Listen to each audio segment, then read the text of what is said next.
কিছুদিন আগে মুম্বাইয়ের একটি বেসরকারি হাসপাতালে হঠাৎ অসুস্থ হয়ে রাখি সাবন্ত ভর্তি হন।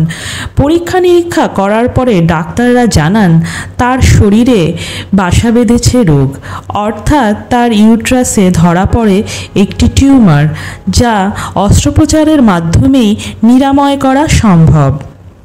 কিন্তু এদিন চাঞ্চল্যকর খবর একটি রটে গিয়েছে রাখি সাবন্তকে ঘিরে, যা শুনে ভক্তরা রীতিমতো আতঙ্কে। সকলের মুখেই একটাই প্রশ্ন, কি করে সম্ভব?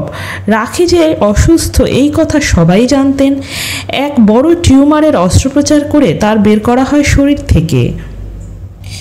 এসবের মধ্যে সম্প্রতি একটি ভিডিও ভাইরাল হয়, যে ভিডিওতে অস্ত্রোপচারের পর রাখিকে হাঁটানোর চেষ্টা করা হয়েছে এবং তিনি অস্ত্রোপচারের পর কিছুটা ভালো আছেন বলেই তার প্রাক্তন স্বামী রিতেশ জানান।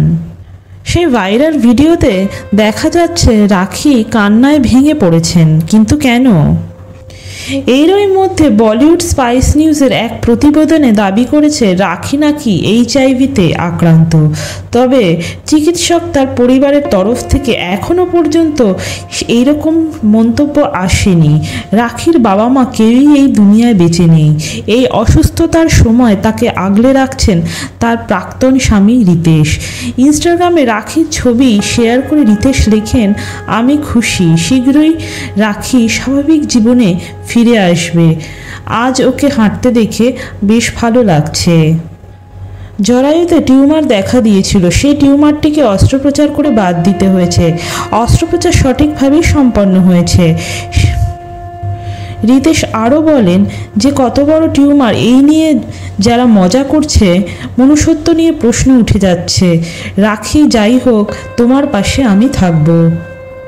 তবে HIV-তে আক্রান্ত কতটা সেটা এখনই পরিষ্কার নয়, এটা কিছুদিন পরেই আমরা জানতে পারবো। আর সত্যি যদি HIV-তে আক্রান্ত হন রাখি, তাহলে এই দুরারোগ্য ব্যাধি সারাতে সত্যি কথাই খুব কষ্টে যাবে। তবে আমরা সবাই রাখির আরোগ্য কামনা করছি।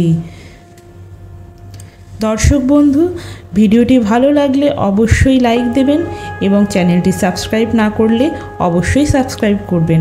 আর যারা সাবস্ক্রাইব করেছেন তাদের অসংখ্য ধন্যবাদ।